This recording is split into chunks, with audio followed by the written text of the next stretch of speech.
Всем привет из солнечной и очень жаркой Якогамы! С вами Катерина, в эфире канал Hobby Fun in Japan, и сегодня мы с вами прогуляемся по городу, буквально засеянному покемонами. Так уж получилось, что после всемирного чемпионата по карточной игре, который, кстати, был тоже в Якогаме, этот город решил сделать отдельную коллаборацию и назвал ее Pokemon Card Art Walk. Коллаборация очень простая, но при этом она полностью соответствует своему названию. Все витрины, стены, бортики и тому подобные места сверху и донизу обвешаны картами покемонов. Их настолько много, что не обратить внимание на такое украшательство попросту невозможно. И это удивительно!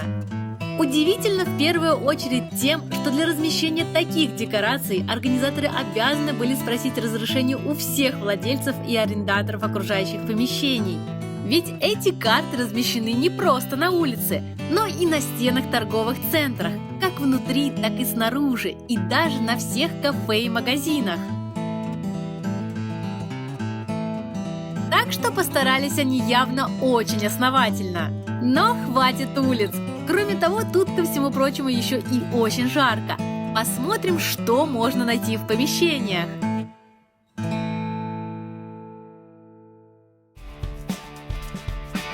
И первое развлечение – это выставка реальных и, как я поняла, очень старых карт из карточной игры.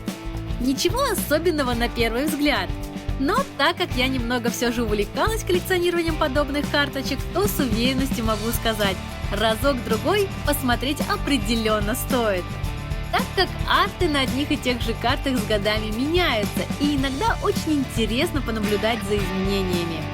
Также есть и специальные лимитированные версии или версии с необычным дизайном. В общем, если вам нравятся карточные игры, то посмотреть тут есть на что. Но перейдем уже к следующему развлечению. И это мое любимое – штамп ралли. Правда, в этот раз никакого бланка, да и в качестве призов лишь цифровой контент, типа картинки на телефон. А все потому, что это самое ралли цифровое. И вместо обычного проставления печатей приходится сканировать QR-коды, после чего соответствующий покемон появляется в таблице. Лично для меня это не так интересно, ведь бланка на память я не получаю. Но зато создается ощущение, что я заполняю покедекс. Что ж, идем дальше. И на очереди у нас торговый центр Mark-Ease. В этом центре у нас есть два развлечения. Первое – это мини-галереи из картин и артов, посвященных вселенной Покемон. И, между прочим, они расположены здесь на всех этажах без исключения. Так что даже если просто прийти сюда за покупками, можно получить изрядную долю анимешного позитива. Но главное здесь находится, конечно же, на самом последнем этаже. И этим самым главным является не что иное, как лабиринт с особенными рисунками. Напомню еще раз, вся эта коллаборация называется Pokemon Card Art Walk, то бишь арт-аллея из рисунков карт с покемонами.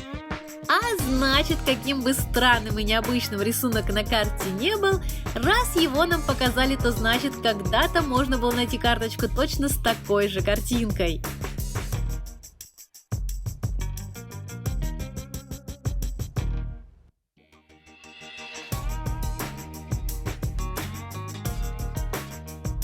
И чтобы не быть голословными, то под всеми большими картинами организаторы разместили соответствующую им карту. Галерея, кстати, интересна не только самими покемонами, но и тем, что стены, на которых висят экспонаты, раскрашены под цвета места их обитания. Мелочь, а очень приятно, что даже на это обратили внимание. Но что-то я загулялась, и уже наступил вечер. Так что покажу вам кое-что уличное, о чем пока не говорила. Это вот такие специальные карты-фотозоны. Их очень много, и расположены они в разных частях города. Так что если хотите сфоткаться со всеми ними, придется изрядно побегать. Вот только нужно помнить, что они как бы стеклянные, так что бликовать на фото будет очень сильно. Итак, это был мой первый день.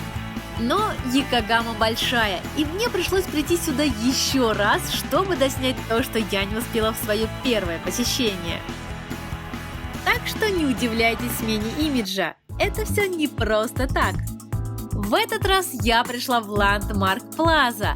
Многие, наверное, уже хорошо знают это место по моим прошлым видео. Так что, если вам интересны и другие коллаборации, проходившие здесь, то очень рекомендую посмотреть мои прошлые выпуски. Но вернемся к покемонам.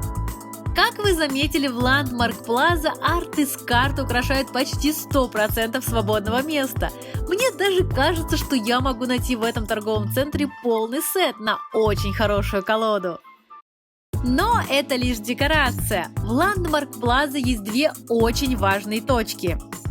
Первое – это зал славы художников, в котором вы увидите огромные стенды с картами, рисунки для которых делали довольно известные личности.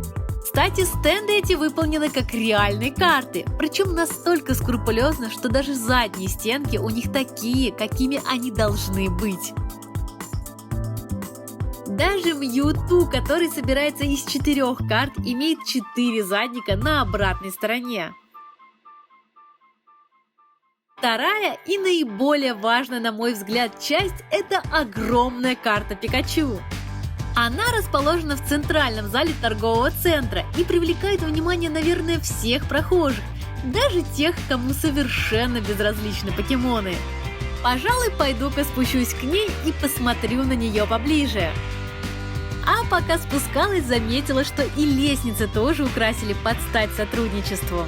И также заметила, что самое интересное в этой карте не ее размер, а то, что она сделана из лепестков.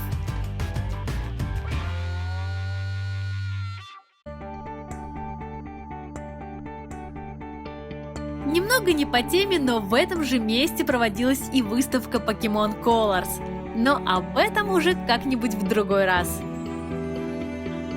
На этом я с вами прощаюсь. Всем пока и до новых встреч на моем канале. И не забывайте подписаться, впереди еще много анимешного.